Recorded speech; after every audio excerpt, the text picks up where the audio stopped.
The Quaternary is the third and final period of the Cenozoic era. It spans about 2.5 million years, and during that time, the ice age of the Neogene is really intensified.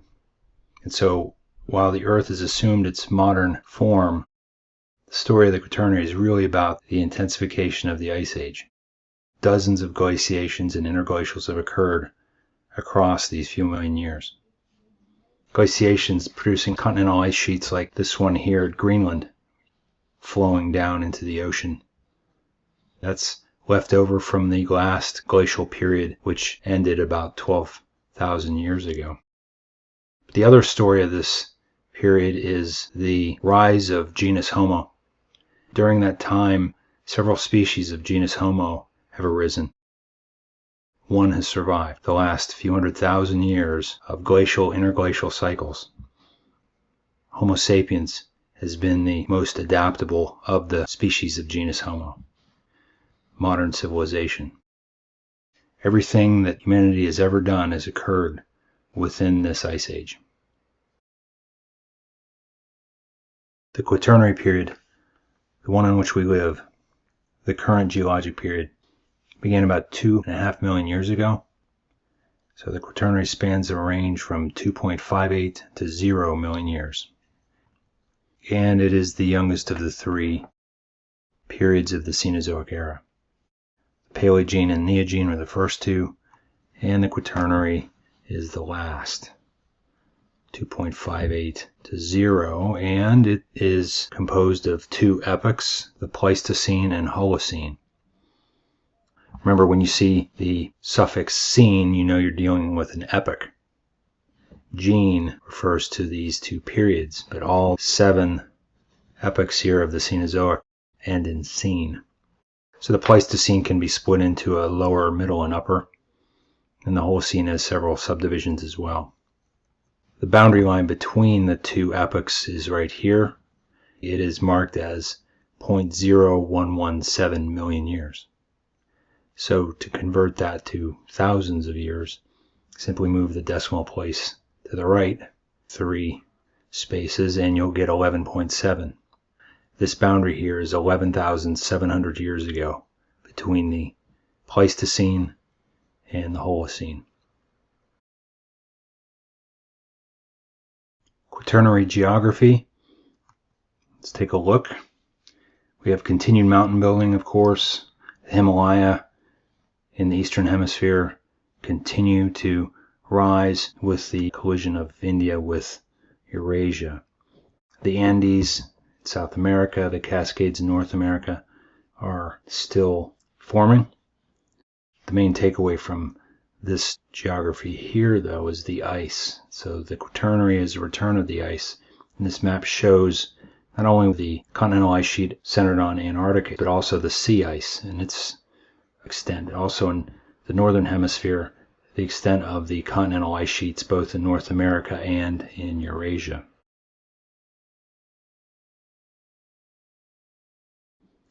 Looking at Ron Blakey's paleoglobes here for the present-day Earth. The Western Hemisphere includes North America and South America, of course. During the Quaternary, they would become connected. And so North America, South America, and Central America. The North American Cordillera, the western part of North America, and the Andes in South America. Each continent has a broad area of plains to the east of those mountains. The Mid-Atlantic Ridge here, in the eastern hemisphere, here's Africa. It's dominantly a desert region here in the northern part, extending across into the Arabian Peninsula. Here are the Alps, and it continues off to the east to connect with the Himalaya. So here the Himalaya still have continued collision of the Indian subcontinent with Eurasia.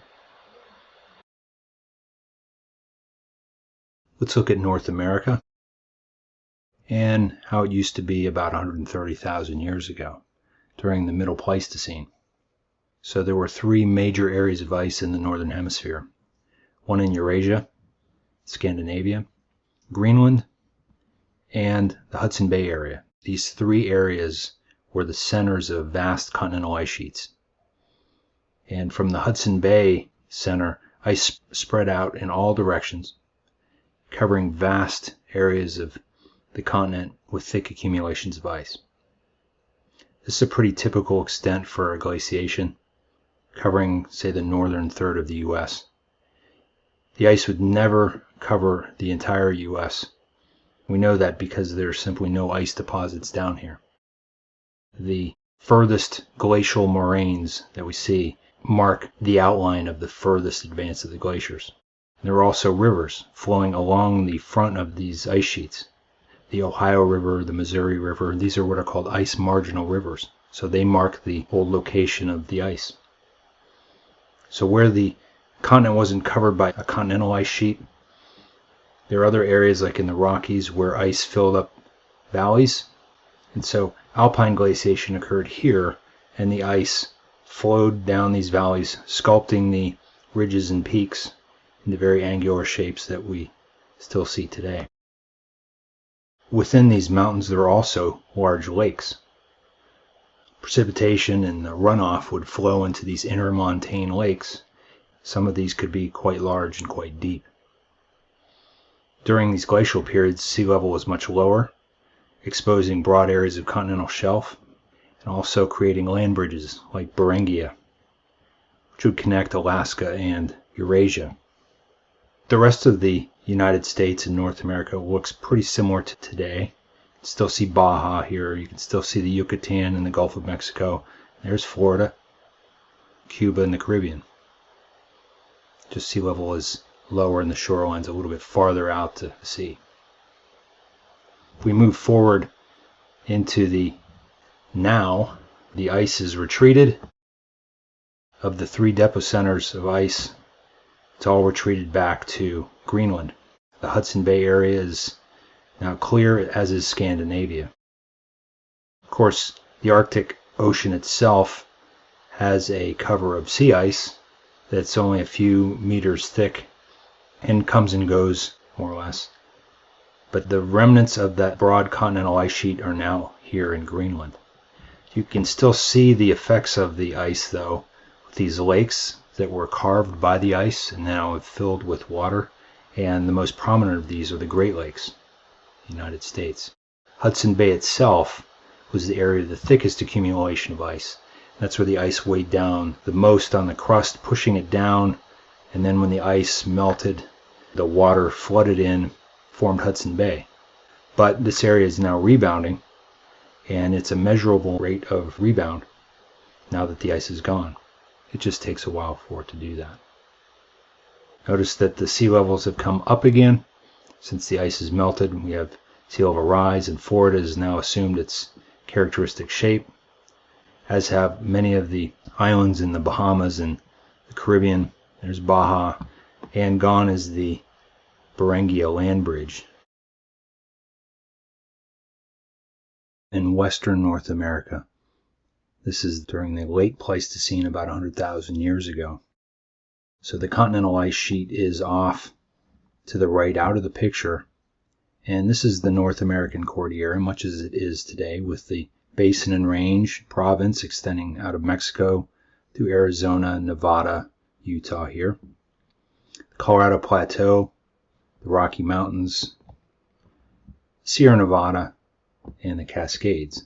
So you can see where mountainous regions were probably covered with ice, at least in their valley regions, and that would include the Rockies, the Sierras, the Cascades. Many of these basins in the Basin and Range province itself would be collecting water, so there were large glacial lakes like Lake Bonneville and Lake Lahontan, and these were major, what are called pluvial lakes.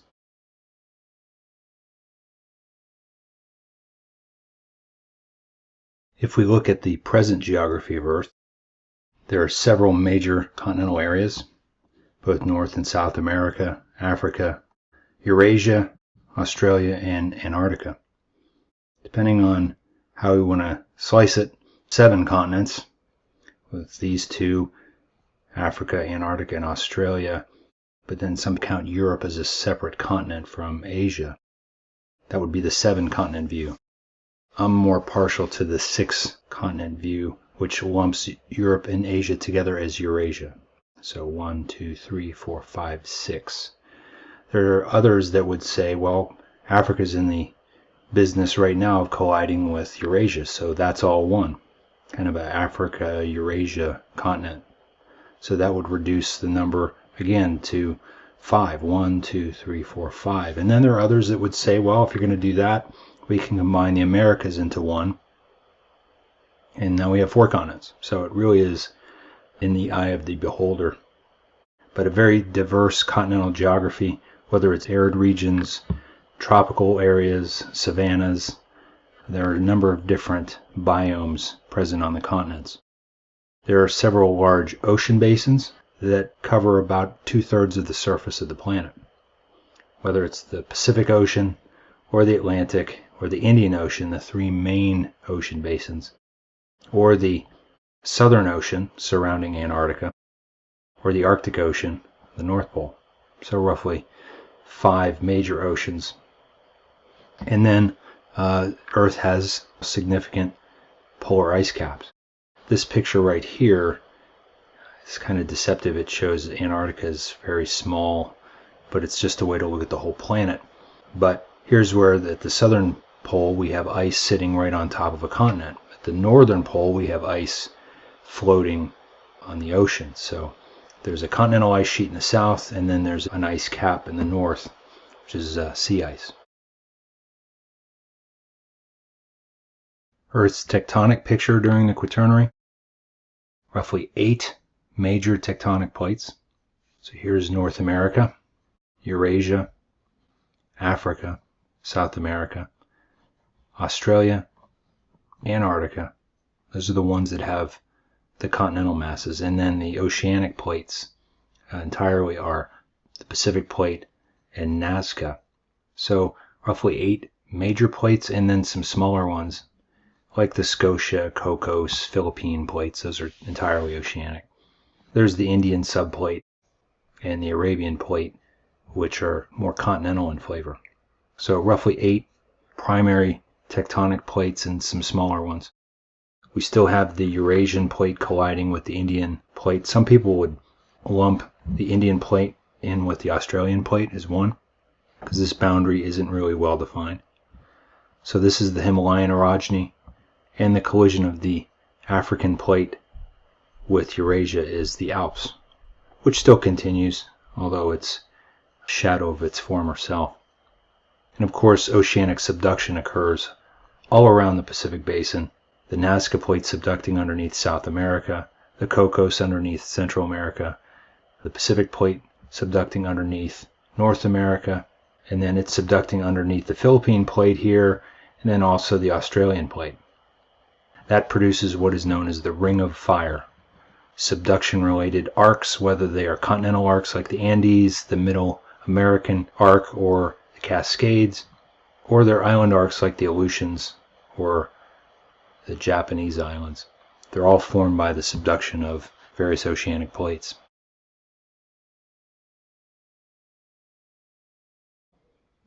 In the Atlantic Ocean basin, there's relatively little tectonic activity due to the minor amount of subduction.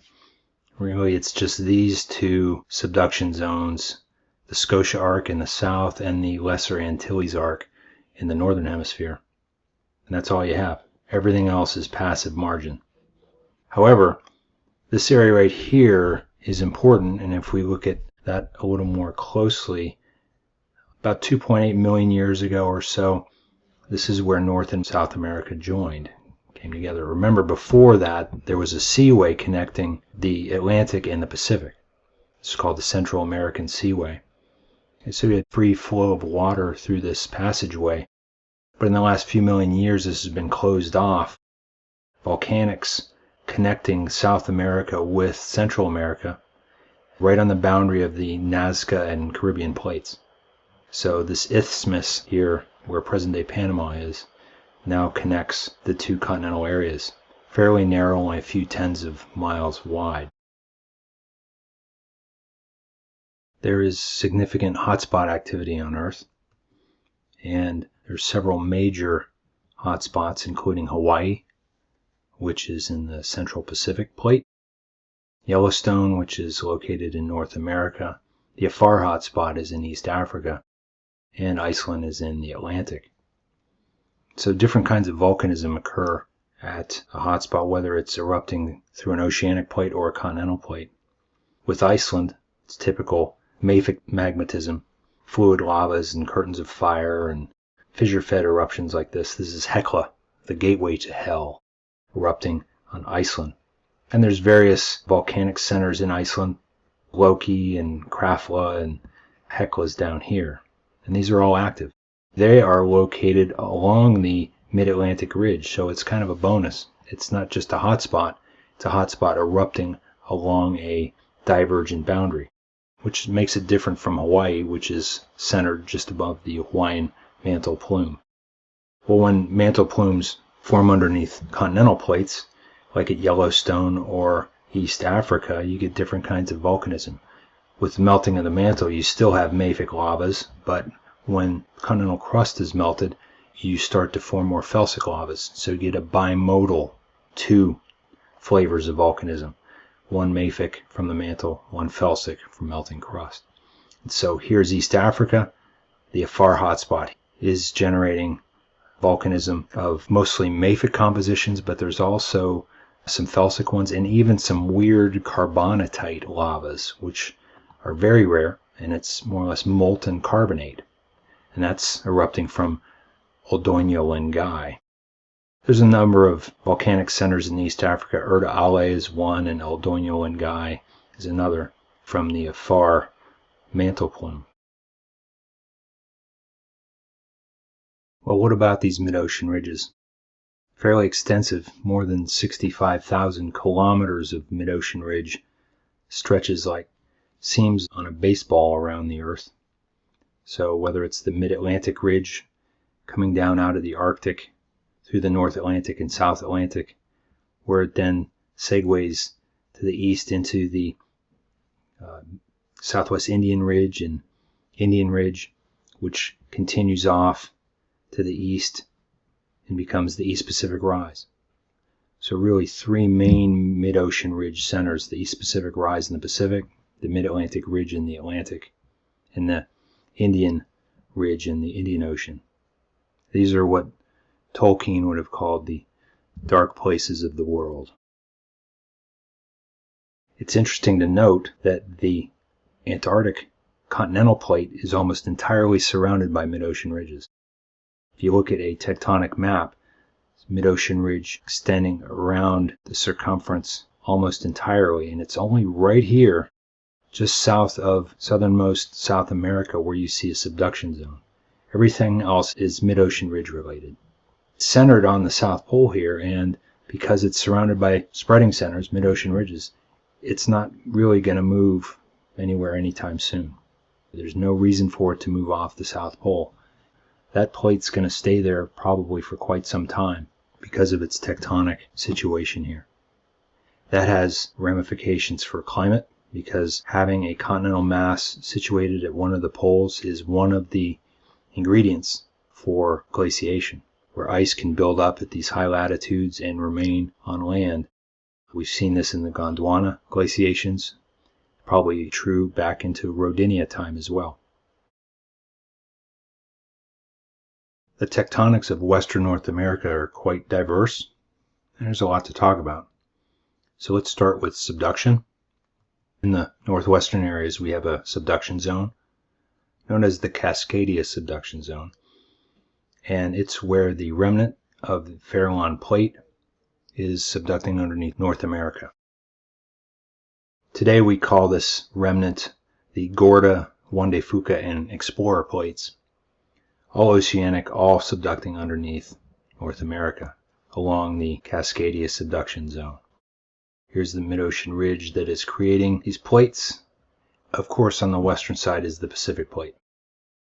Also in the south, we have remnants of Farallon that are subducting underneath Central America, so a similar analog situation there to what's going on in the north, where this oceanic plate is subducting underneath North America, forming a continental volcanic arc. So the Cascade Mountains are the result of this subduction, and they stretch all the way from California up through Oregon, Washington, into Canada. Mount Lassen is probably the southernmost of the major volcanic peaks. As you go north, there's Shasta and Crater Lake and Newberry and Mount Hood, Mount St. Helens, Adams, Rainier, and Baker. A whole slew of mostly stratovolcano, shield volcano, and calderas too, forming this continental volcanic arc. There also is a major transform boundary along western North America's margin. This is what we call the San Andreas transform fault. It's actually a fault zone. The San Andreas is just one of many transform faults along this boundary. So here's the San Andreas transform fault itself, stretching from Cape Mendocino here all the way down to the Gulf of California. So this is where the Pacific Plate and the North American Plate are in contact. With the East Pacific rise here creating Pacific Plate, the Pacific Plate's moving more or less in this direction off to the west-northwest, and the North American Plate is moving this way. So they're both moving to the west, albeit at slightly different angles, and that makes all the difference.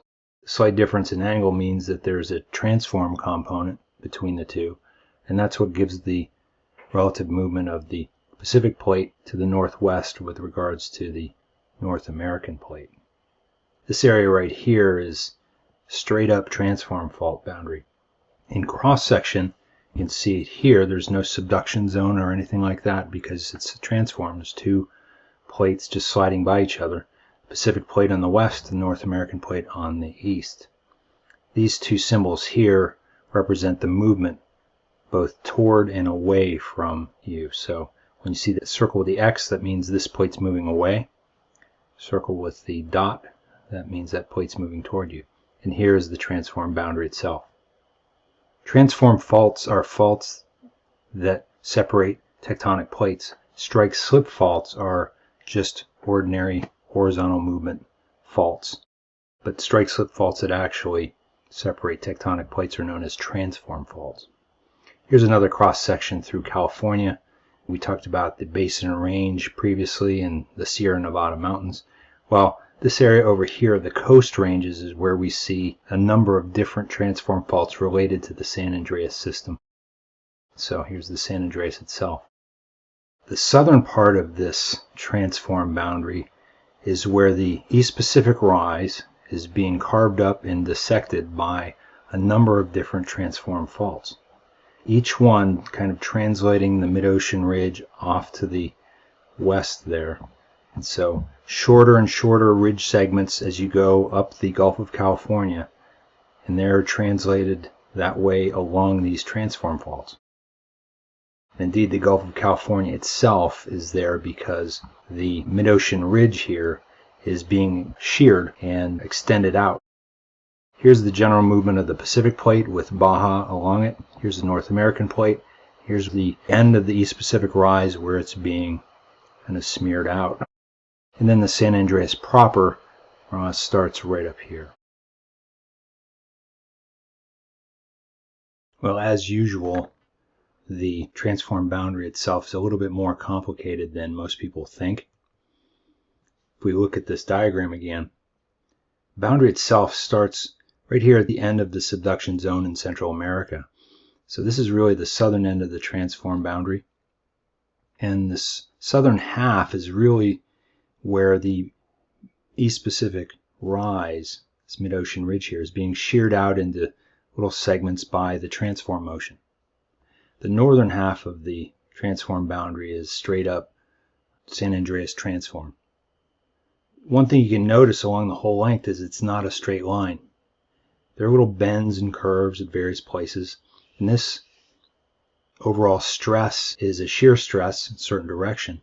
You can get localized compression and extension because of these little irregularities of the fault line. So there's a couple examples of this. When we look at these mid-ocean ridge segments, if you continue this line farther north from the Gulf of California. It'll extend up through the Salton Sea area, eventually up into the Death Valley area, and even farther north. So this is an area that's dominated by this transform shear stress, top to the right shear stress. But where you see fault lines that are curved within this area, sometimes you'll get areas of tensional stress. In between two major fault zones, you can get a basin open up, and that's because you have both transform faulting and extensional tectonism, so both shear stress and tensional stress. So these basins are called transtensional, for transform and extensional. Another name that I use more often is pull apart. So Death Valley and the Salton Sea are examples of pull apart basins where you get localized extension within this overall transform boundary. We can also have compressional stresses, where we have bends in the transform faults. You can have compressional stresses locally that are very significant. And one is the San Gabriel Mountains, just east of LA, and the San Andreas transform faults like this. The Pacific plate's moving that way, and the North American plate's moving this way. So there's this big bend here. The San Andreas is coming up from the Salton Sea area, bends across to the west, and then resumes its trajectory up the valley there. In this area right here is where there's localized compression. The North American plate's moving like this, Pacific plate's moving like this, and in this zone right here there's local compression, and that's what's actively pushing up the San Gabriel Mountains just north and east of Los Angeles. So that's called a transpressional bend. So transtension and transpression. Transform is the overriding stress, but you can have localized tensional stress giving you basins and localized compressional stress giving you mountains. Well, we even have a mantle plume underneath western North America, and this is the Yellowstone mantle plume, as marked by the Yellowstone hotspot. So we previously talked about the inception of the Yellowstone plume and then movement of the North American plate over it, giving you the Snake River Plain, which is neogene in age, and it youngs to the east-northeast to the northwestern Wyoming area where Yellowstone is. So the current location of the plume is right here, and it's been there throughout the Quaternary in the last 2 million years. And this is where we have the plume itself, decompression, melting, forming basaltic mafic magmas which rise into the crust, typically with that thick North American crust. It's melting the crust, generating new felsic magmas. These felsic magmas rise and erupt to form various calderas. And so there's a number of large calderas and then related eruptions with those calderas that are found in the Yellowstone area. The Snake River Plain off to the southwest, and then the Yellowstone area. And Yellowstone is really dominated by 3 huge eruptions in the last 2 million years. And it's all coming from this melting of the crust over that mantle plume. Well, we could talk about Quaternary tectonics all day. There's certainly plenty to talk about. But let's finish up a story we've been telling for a little while now regarding the Hawaiian mantle plume. So let's move out into the Pacific plate and talk about the Hawaiian mantle plume and its intraplate hotspot. The current location of the Hawaiian plume is underneath the Big Island of Hawaii. The Pacific plate itself is moving over that mantle plume, and this hotspot trace of volcanic islands and seamounts records its activity over the last 60 million years or so. Starting with the oldest of the emperor seamounts, the Hawaiian hotspot was making volcanic islands and seamounts back into the early part of the Cenozoic, back into the Paleocene. And then farther south along this trend, the seamounts get younger and younger and younger, all Paleogene in age. And then we get farther southeast here, we start seeing some islands. These are Neogene in age, still seamounts and some volcanic islands sprinkled in. And the farther southeast we go, we see more volcanic islands. and we get into the area of the Hawaiian Islands themselves, and that's where we see the youngest of these Neogene islands. That would be Kauai, and even part of Oahu. It's really these islands here that are all Quaternary in age. These were built by the Hawaiian mantle plume in the last 2.5 million years. So Oahu, Molokai, Maui, and the Big Island are all Quaternary volcanic islands. Of these, Oahu, Molokai, and Maui are Pleistocene in age, and the Big Island itself continues to erupt and is also Holocene. All the historic eruptions are on the Big Island of Hawaii, and currently they're located mostly in the southeastern portion here with Kilauea. In the future, as Hawaii moves off the Hawaiian hotspot, this area right here called Loihi will be centered right on the mantle plume, and that's not too far in the future, and its destiny probably to build up and possibly build into the next Hawaiian island, or at least maybe the 6th shield volcano of the Big Island. One last thing, when you look at eruptions that are going on now in Hawaii, these are probably very similar to eruptions that could have occurred at any one of these points along this hotspot trace. If any one of these seamounts was ever a volcanic island, this is what they look like. Maybe 60 million years ago at Suiko, that's what it looked like. Or maybe 48 million years at Koko, this is what it looked like. This is what it looks like today at Kilauea. So let's talk about some rocks now. In western North America, how about felsic volcanics that formed in the last couple million years? So if we're talking volcanics and subduction is basically over, really where's the heat coming from? It's either the Yellowstone mantle plume or the heat from the asthenosphere coming up through the slab window. Those would be the two major heat sources that generate volcanics. Looking at the western U.S., there have been several major caldera-style eruptions producing these felsic volcanics. The subduction zone is up here, and the centers of these caldera eruptions are really away from that continental arc. The Long Valley caldera here in California is one, and that's kind of at the very southernmost end of the Cascadia subduction zone. That's possible, has some kind of subduction component to it. But these other ones like Yellowstone, that's a mantle plume. And then Valles right over here is a caldera that erupted in New Mexico. That's well away from the plume or the plate boundary. That's probably asthenospheric heat. So a number of different eruptions occurred in the Quaternary that produced large amounts of mostly volcanic ash. Let's start with Long Valley. It's right there in the bend of California, just south of Mono Lake. Okay, Death Valley would be to the southeast. So it's right along the eastern boundary of the Sierra Nevada mountains. Long Valley caldera here. Mammoth Lakes in the ski area is right here as well. This was the site of a major caldera eruption 767,000 years ago, which erupted the Bishop Tuff. And the Bishop Tuff covered a large swath of the western U.S. and it was a major accumulation of tuff, and this shows an outcrop where you can see columnar joints. Not only do you get columnar joints in mafic volcanics, cooling joints, but you see them in felsic ash flows as well. They form the same way, and all that means is when this ash fell, it was still hot, and as this tuff cooled, these cooling fractures would develop and form the columnar joints. Very similar situation to how they develop in a basalt, except this is a felsic tuff. So that's the Bishop Tuff.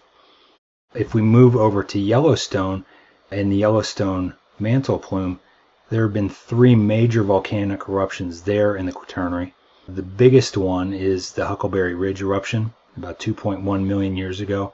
That was over 2,000 cubic kilometers of volcanic ash erupted across a large area, and that's a large volume of erupted ash. The next one was the Mesa Falls eruption, about 1.3 million years ago.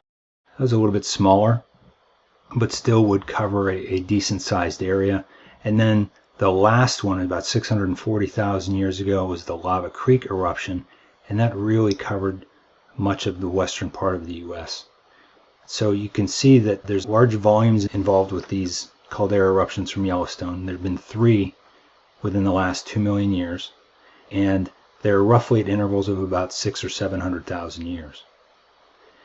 And so that's noteworthy when the fact that the youngest one is between 600,000 and 700,000 years ago.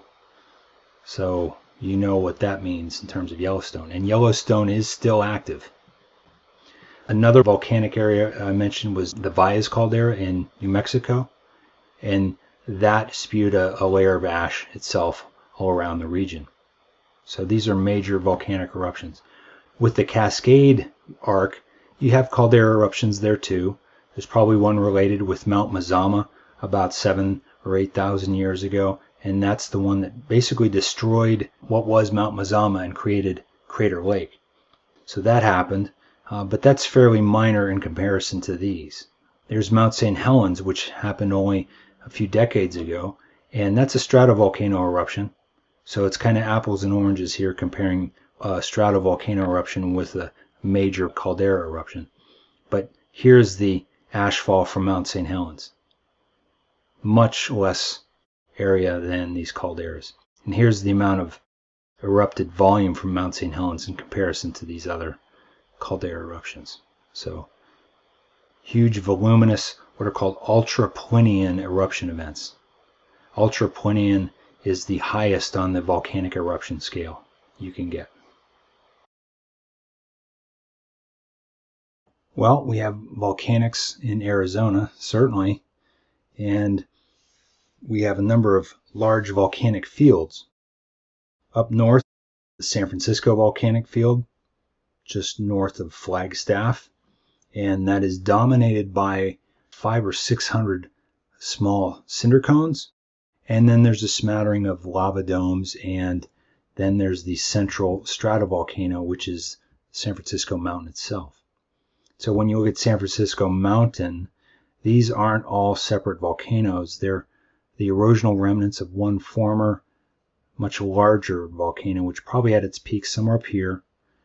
And it erupted over the last couple million years, but then about 400,000 years ago collapsed. And for whatever reason, we don't think it was a lateral blast like Mount St. Helens, but just a collapse. And then it's been eroded and actually glaciated since then, giving you what you see today. So there's a stratovolcano here. There's a number of lava domes on the periphery of San Francisco Mountain. There's all sorts of cinder cones like SP Mountain here, which is a very pristine cinder cone, only 71,000 years old. This is the view from the rim up on SP crater looking off towards San Francisco Mountain there. That's Shane and Liz. There's the San Francisco field, and then the Springerville volcanic field is similar off to the southeast and east central Arizona. There are smaller mafic volcanic fields spread around, namely the Uinkaret field north of the Grand Canyon here in northwestern Arizona, but also the Sentinel volcanic field. If you're going out I-8 towards Yuma and San Diego, you'll pass through the Sentinel volcanic field, mostly mafic lava flows and small shield volcanoes. Also the San Bernardino field here in the southeastern boot heel of Arizona, mafic volcanics with a smattering of tough cones and things like that. So Arizona has been pretty active, and all this activity is pretty much from the latent heat from the asthenosphere coming up through the slab window. Well, to summarize the Quaternary climate in one word, cold. You know that. Cold with short intervals of warm. So the ice age in which we are still living continues, and this cooling trend that we've been seeing throughout the Cenozoic continues, and it really intensified in the Pliocene. A few million years ago it really got cold, and we've been in a fairly intense cycle of glaciations since then.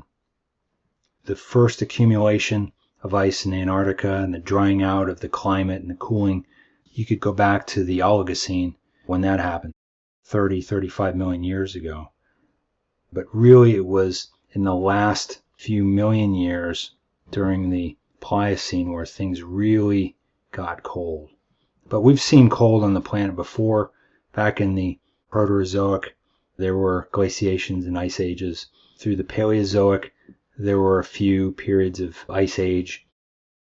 The period we're living in now rivals some of the coldest the planet's been since the Ordovician, and that's 450 million years ago. Little appreciation for the ice age. Doesn't seem like it now because we're in an interglacial, but trust me, it's been, for the most part, a lot warmer on the planet than it is now. Well, I'll just call the whole thing the late Cenozoic Ice Age. More or less started in the latter half of the Cenozoic. But the current part of it, the intense part of this ice age, began about 2.5 million years ago, at least in the northern hemisphere. So let's look at some data from deep sea drill cores, and namely in the form of oxygen isotopes. This Del 018, that's oxygen isotope. This shows the record of the Pliocene to the Quaternary boundary. We can see this variation of oxygen isotopes, and this is going to tell us something about temperature in which the ice formed. And there's an increase that starts about 3 million years ago to about 2.6. Somewhere in there, that's where we think the initiation of this current real intense glacial cycle began. When we look at a different scale and look at the Pleistocene and then over the span of maybe 1 million years here, you can see ups and downs of the oxygen isotopes. These are reflecting the different glaciations. Periods of warm, periods of cold, and they repeat. Okay, there are dozens of these cycles that have gone on in the last couple million years. There have been many glaciations, several dozen. During this time, that's what the planet looked like in many places. So let's look at the last 500,000 years ago, the last 600,000 or 700,000 years.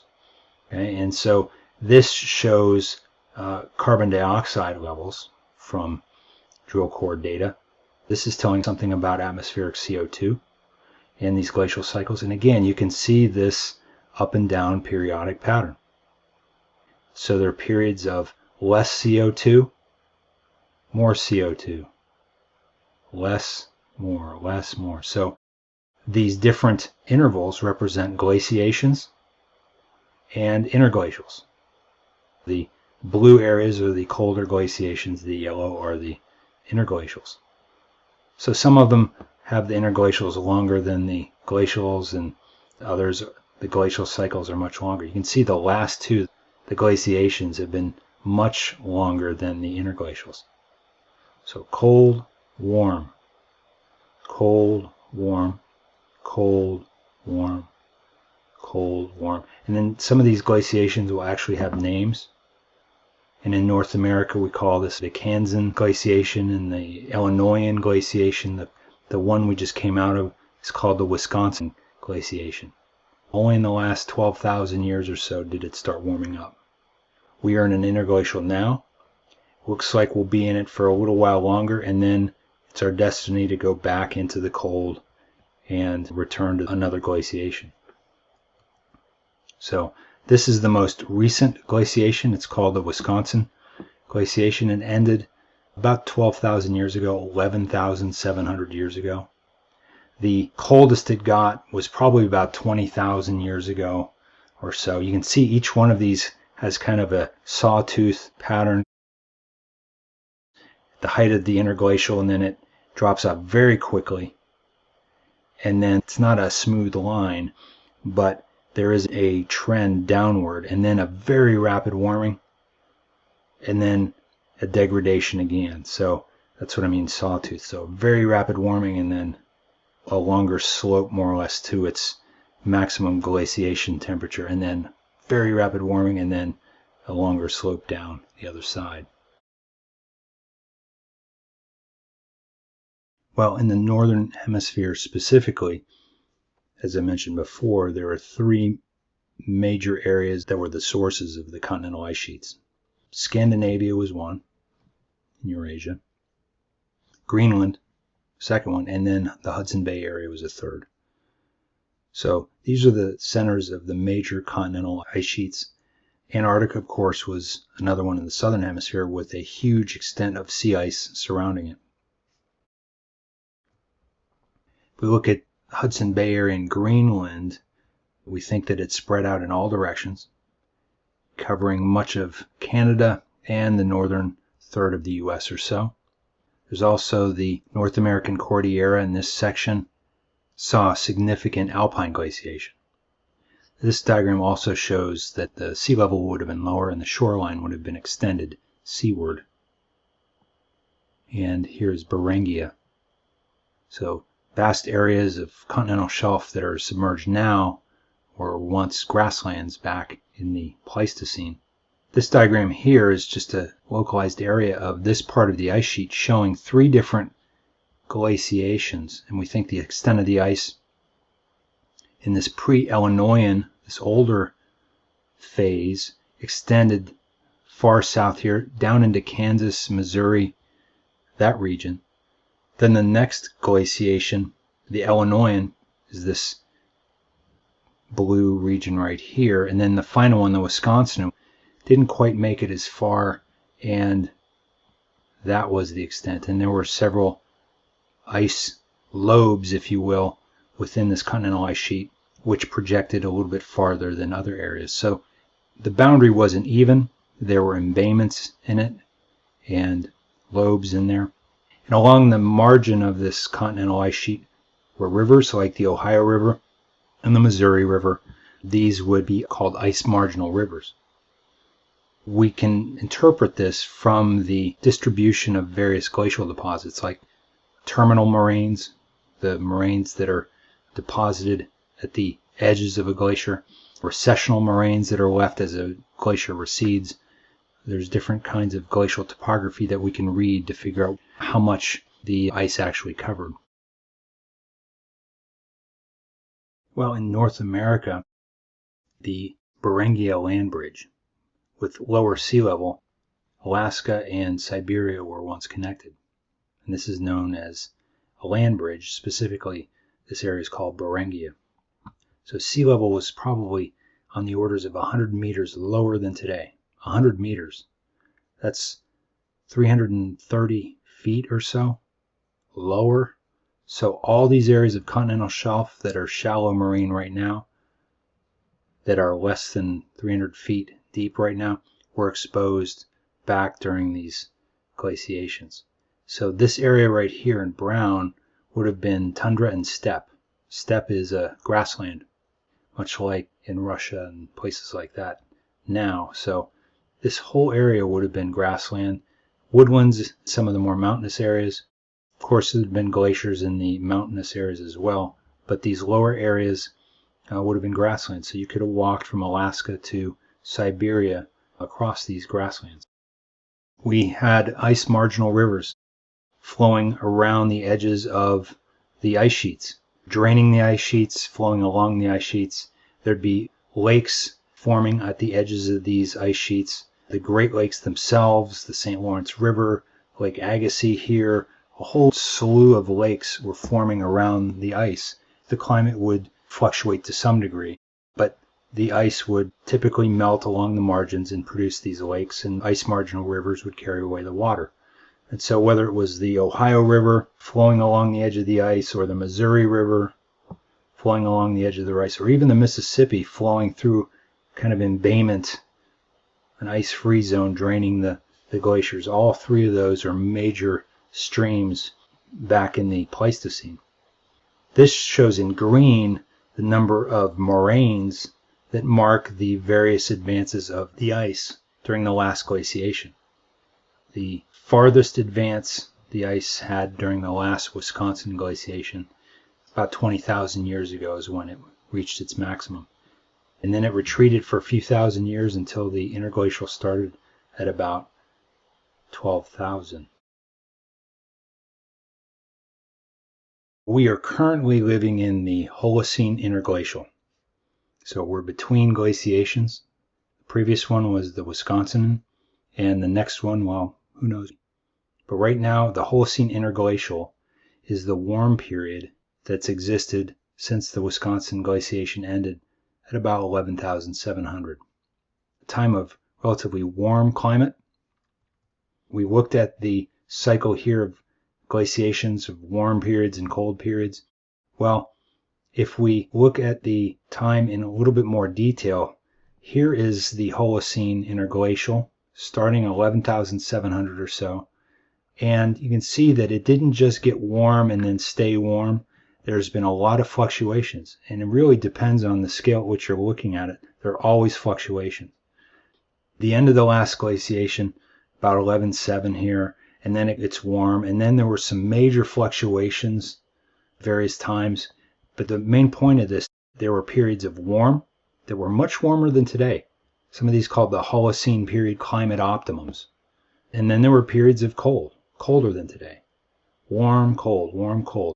During the Roman time, it was warmer. During medieval times, there was a period of warm. The Little Ice Age occurred basically when the United States was becoming a country. The modern warm period.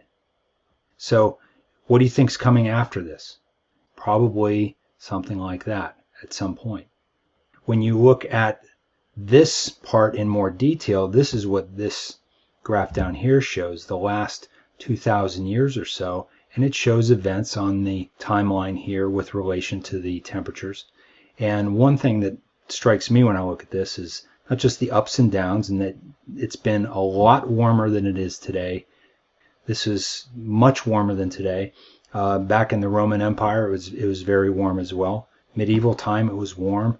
So we talk about the migrations of people in the Southwest related to this. But then look at the cold periods as well. The Dark Ages, the Little Ice Age, all these periods of cold. And not just that, but you can see there's a trend like this. Okay, in terms of the amplitude of these cold and warm periods, it looks like the cold periods are coming at regular intervals, but they're getting colder and colder each time. Is that just me or what? But I mean, it looks like we're kind of in a warm swing right here, eventually going to come down the other side.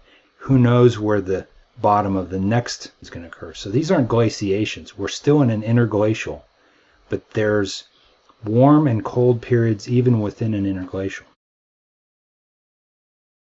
As the ice melts during the Holocene interglacial, we get lakes and streams. This diagram here shows the continental ice sheet retreating, and in its wake, it's leaving lakes, some of them stranded, some of them attached to the boundary itself. The Great Lakes are the prime example of the advance of the ice, kind of scouring the bedrock here, and then as it retreats, leaves these lake basins, and they fill with the meltwaters, which become the Great Lakes we know of today. A serious amount of fresh water is contained in these lakes. Out west, we had intermontane lakes in the Basin Range, whether it was Lake Bonneville or Lake Lahontan. And over the Holocene, those have shrunk down. Lahontan has disappeared almost altogether, and there's tiny Pyramid Lake and Lake Tahoe as remnants. Great Salt Lake is all that's left of Lake Bonneville. And there are other ones like Lake Missoula and such. There's a place up here in Washington called the Channeled Scablands, and it's thought that there was an ice dam there holding back a large lake, and it broke, and you had a huge torrent of water released instantaneously, and it carved these very cool stream features, but on a mega scale. And it's called the Channeled Scablands. All of these are glacial lakes and streams. So the ice has retreated in the last 12,000 years or so. But it remains in places like Greenland and Antarctica. While the Canadian Hudson Bay center of ice has melted and disappeared, and the Scandinavian one as well, Greenland has remained. The continental ice sheet remains there in the northern hemisphere, and in the southern hemisphere, the continental ice sheet is still present in Antarctica. When you see these are leftover ice from previous glaciations. Well, what could be some possible causes of the Ice Age, the end of the Cenozoic? This question was looked at by a Serbian scientist in the 1920s named Milutin Milankovic, and he proposed that there were a series of cycles inherent in Earth's rotation and the Earth's orbit and other effects that occurred on a cyclical basis. So these variations over time become periodic, and each one of them had a different cycle.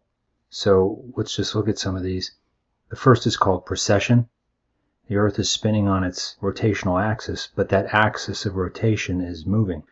Just like a spinning top, the axis of that spinning top will move over time kind of in a circular motion, so will a planet. This is called precession. It's thought that it will affect this circle once every 23,000 years or so.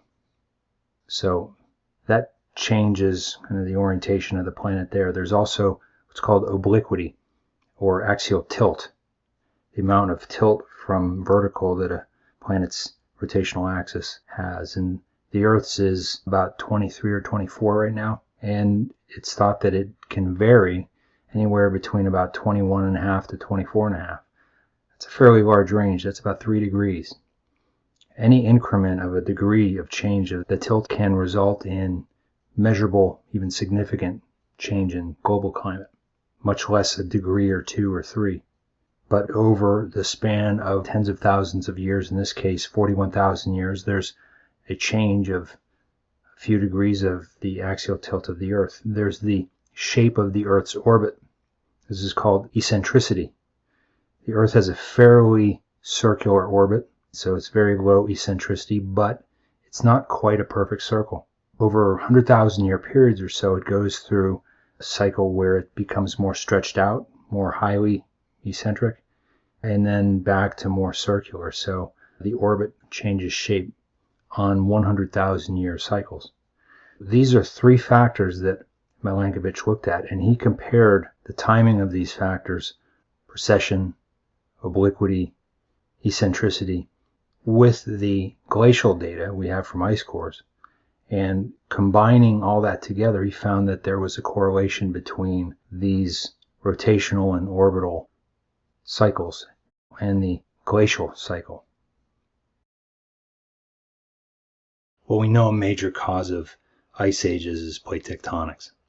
We've seen this before in different situations, back in the Proterozoic, back in the Paleozoic, and one major factor is having a large continental mass centered at one or both of the poles. And if we look at the Earth today, we have that. We have Antarctica more or less centered at the South Pole. We have no continental mass at the North Pole.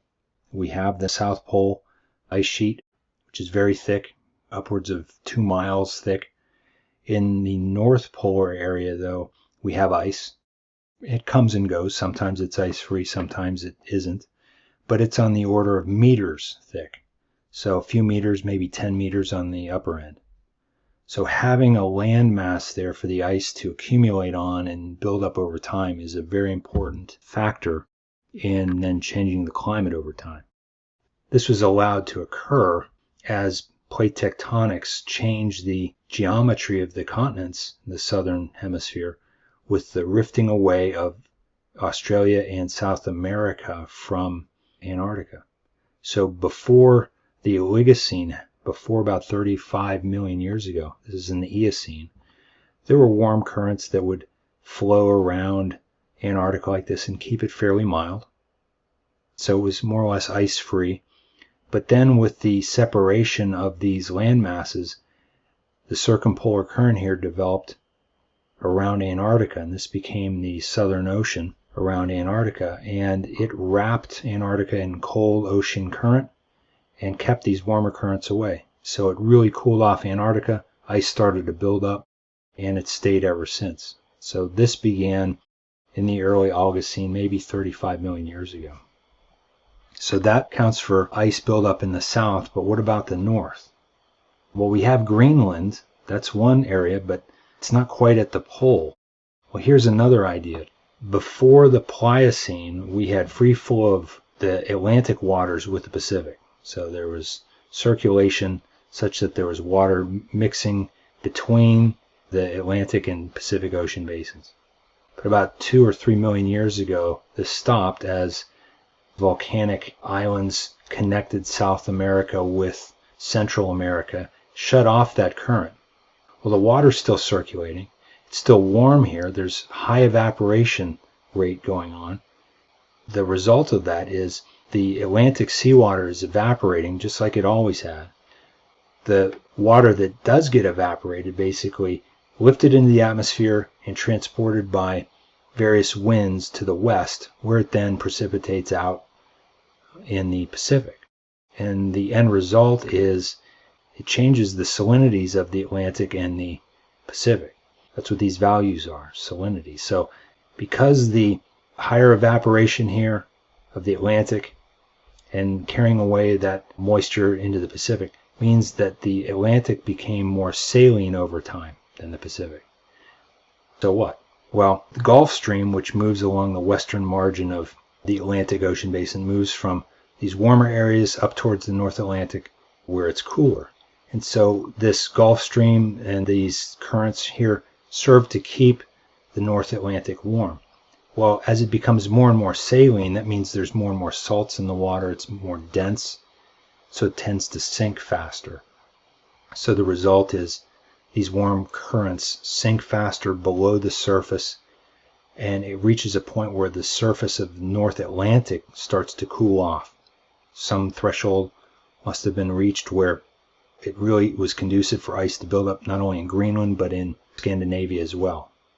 The plate tectonics shutting off the free flow of water, changing the salinity of the mid-Atlantic currents, and then changing the thermal budget of the Atlantic currents may have been one of the factors that precipitated the ice age, at least in the northern hemisphere. So the overall effect was the North Atlantic cooled, and very rapidly thereafter glaciation started, intense glaciations. When we want to describe the area in which life exists, we can call that a biome. Simply the ecological area defined by climate or geography or something like that. And there's a number of different kinds, but really two major kinds, one on land and one in the ocean. So terrestrial biomes include a whole suite of different areas from tundra, very cold Arctic climates, very low relief, not very mountainous. Forested areas are significant biomes, savannas or grasslands, arid regions. These are all terrestrial biomes, as are different freshwater biomes like rivers and lakes. Marine biomes is a whole suite of both shallow and deep marine types, from reefs of different kinds, pelagic biomes where life's above the seafloor, benthic biomes living on the seafloor, abyssal seafloor biomes where it's very deep ocean water. They're all different places where life can exist. So that's now, and that's always been the case throughout Earth's past. What are some classic quaternary life forms? One group of these is called the Pleistocene megafauna. These organisms lived in the Pleistocene and they were mega, so big animals. These include mammoths, mastodons, woolly rhinos, tree sloths, and ground sloths. Megatherium is one. This is a ground sloth, huge, bony chainmail under armor. It was just impervious to any kind of real attack. Huge animals with a human comparison. The different mammoths, woolly mammoths, mastodons, Columbian mammoths, and they lived in different places. Like mammoths might have been more grassland, savanna, versus mastodons might have been more at home in the forests. In the Chandler area of Phoenix, we've found remains of a Columbian mammoth. They existed in this region. The climate was different during the Pleistocene. While plate tectonics not only had a hand in the changing climate, but also with life. And we've seen this before. We think this happened when North and South America joined 2.5 million years ago. The Great American Biotic Interchange. It's one way to say it. Really, it's just a mixing of fauna from North and South America. And this occurred soon after the first joining of Central America to South America about 2.8 million years ago. South America was previously isolated for tens of millions of years. It was its own lost world, and now all of a sudden it's connected with a whole new continent, new critters, competition, disease, everything Bakker was talking about in terms of the dinosaurs back in the Cretaceous is happening again in the Quaternary. So life is repeating itself. Plate tectonics is repeating itself. This faunal interchange occurred, and there was a competition in various regions between various animals, and overall the northern animals tended to win out. They didn't just win out, they more or less dominated this exchange. One of the critters from the north that really had success were the saber cats, like Smilodon here. And this is one of the Pleistocene megafauna. Smilodon populator was the biggest one, and that's just a big cat. And that's one of the apex predators of North America, and now it's set loose in South America where it didn't have much competition, save for the terror birds. Probably one of the few exceptions of South American fauna that actually fared fairly well against its competition. And we even see remains of terror birds in Texas and Florida. So they moved north and had some success. But many of the southern animals did not have that success. So the Quaternary wasn't just an age of the Pleistocene megafauna. Really, it was the evolution of primates that was significant as well. Homo habilis, quite possibly the earliest member of our genus, Homo. When we look at our evolution here in the last few million years, we go all the way back to the Ardipithecines. And remember Ardi, about 4.4 or so, these were primitive, walking upright ancestors.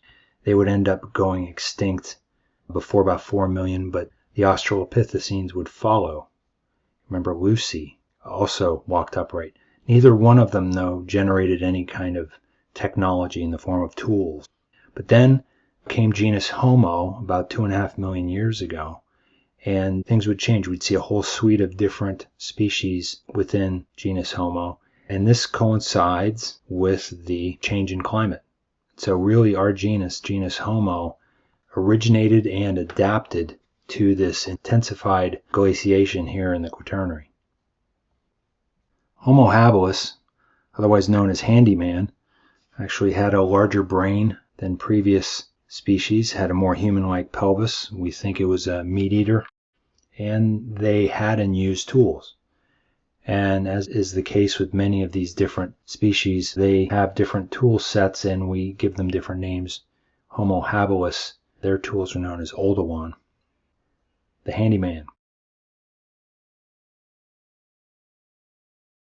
Well, another one was Homo erectus, and this is a species that lived from about 1.6 to about 300,000 years ago. And in the lineage here was Homo habilis, and Homo erectus is a little bit farther up the ladder there. Of significance is Homo erectus was, we think, the first human species to migrate out of Africa, which is the origin of genus Homo. And over time, in yellow here is where we think Homo erectus actually migrated, all along the margins of southern Eurasia there. So the first to really get out and see the world. They had a smaller pelvis than was typical, and that kind of limited the brain size. They did develop tools that are more refined than Homo habilis. Picking up where Homo erectus left off, we have Homo neanderthalis. Around 300,000 years ago, to as late as maybe 39,000, or even down to maybe 28,000. Still some discussion about that. So getting pretty close to home here, Homo neanderthalis is one of our most recent species of genus Homo. And these were European, mostly cave dwellers. lived all across southern Europe, depending on the location of the ice sheets and where the game was located. We think that they were more sedentary. They didn't migrate like Homo erectus did, as much at least. Their final remains were found in caves down here on the southern coast of Spain near Gibraltar. Large brain, very stocky, heavy body, typical Neanderthal pose. Homo sapiens versus Homo neanderthalis, so larger brain than Homo sapiens. Industrious, inventive, knives, scrapers. Mousterian was their technology. They painted caves. They had symbolic jewelry. We think that they had rituals, that we think they might have had a sense of self and identity, probably much more advanced than they were typically given credit for. Homo sapiens would exist during the same period of time. For much of the history of Homo sapiens, there was at least one other intelligent member of genus Homo sharing the planet with them. Homo neanderthalis and Homo sapiens together at the same time, and we think that there was interbreeding going on. We think that some part of our own genome has been passed on from the Neanderthals. Right now, we're the only member of genus Homo left. But a few tens of thousands of years ago, there were a number of different species. And so here we are, our species, Homo sapiens, from 300,000 years ago or so to the present. This number's actually changed over the last few decades. It used to be around 195,000, 200,000. Now it's been expanded backwards. Either way, there's significant overlap with other species of our genus, namely Neanderthals. Here we are at the end. A number of different species of genus Homo present pretty close to the end, whether it's Neanderthals or these other ones, but they're not around anymore. And some of them might have been as recent as 10 or 15,000 years ago. The Neanderthals maybe as recent as 28 or 30,000. With Homo sapiens, we migrated from Africa to other places in Europe and Siberia by about 30,000 years ago. These cultures, if you will, are known as Cro-Magnon. So Cro-Magnon simply referring to Homo sapiens that lived in Europe and Siberia during this time. But using the land bridges, Homo sapiens migrated from the eastern hemisphere to the western hemisphere. And it's thought very quickly transgressed down the west coast of North America into Central America and South America. We think by about 11,000 years ago, established communities in North America, and these are known as Clovis cultures. Cro-Magnon in Europe and Siberia, and Clovis in North America. Homo sapiens is a relatively large brain, intelligent, figure things out, resourceful, make specialized tools. So we were different, not that we had cave paintings, well, the Neanderthals, we think, did that too. Our tools were as good or better than Neanderthals. So what was our edge? Neanderthals, they were kind of like Megalodon. When their food source left, Megalodon struggled and eventually went extinct. With Neanderthals, when the mammoths and the large game that they were relying on, when the climate changed and they moved, they were kind of stuck. Homo sapiens was much more adaptable in that regard. And so that is probably one of the main reasons why we're still around today. Not that there was a direct competition between Neanderthals and sapiens, just that we would roll with the times a little bit better. We were more flexible. This is just to reinforce the point that our species, Homo sapiens, is an Ice Age species. Looking at the climate graph here, again for the Cenozoic, looking at the warm Paleogene and the cooling trend, the inception of the Ice Age here in the Oligocene, this long cooling trend, and then basically the intensification in the Pliocene.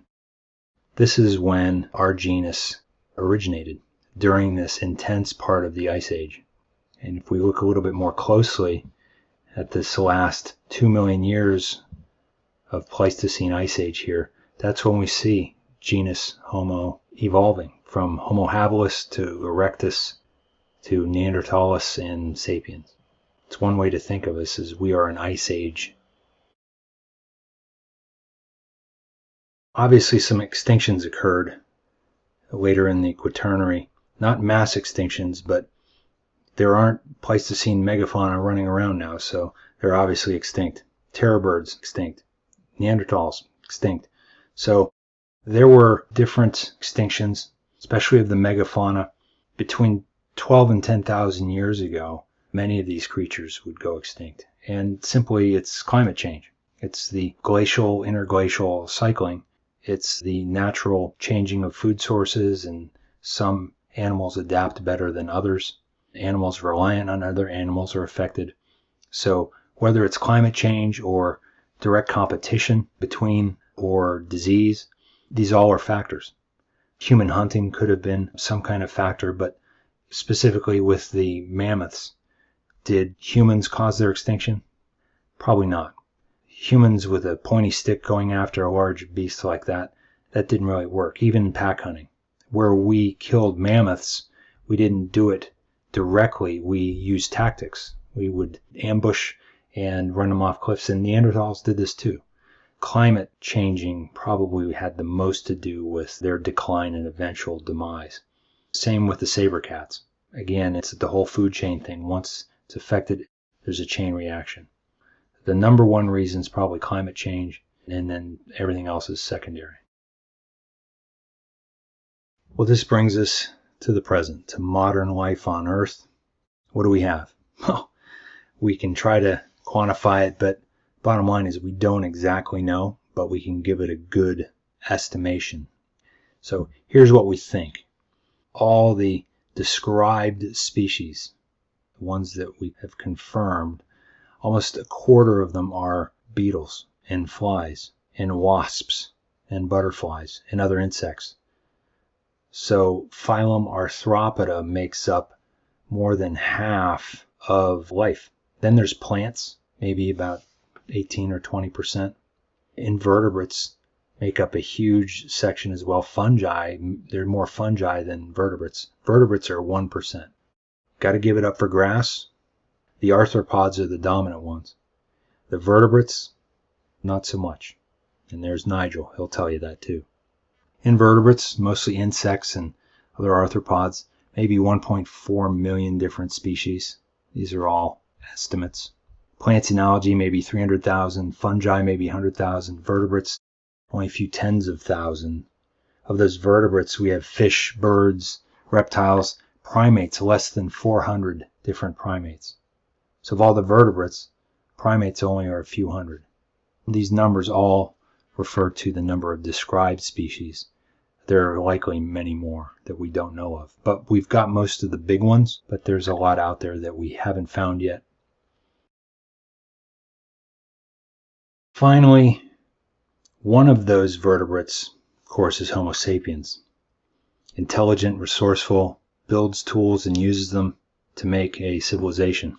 So human civilization in the past few thousand years has grown and developed as humans have migrated out of Africa and Asia into the Americas.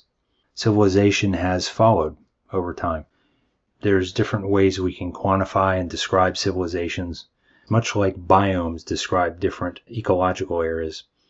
We do know this, that Homo sapiens number 7 to 8 billion right now, but mostly centered in urban areas. Much of the terrestrial areas and certainly the marine areas are free of Homo sapiens. Very low population densities across most of the land masses.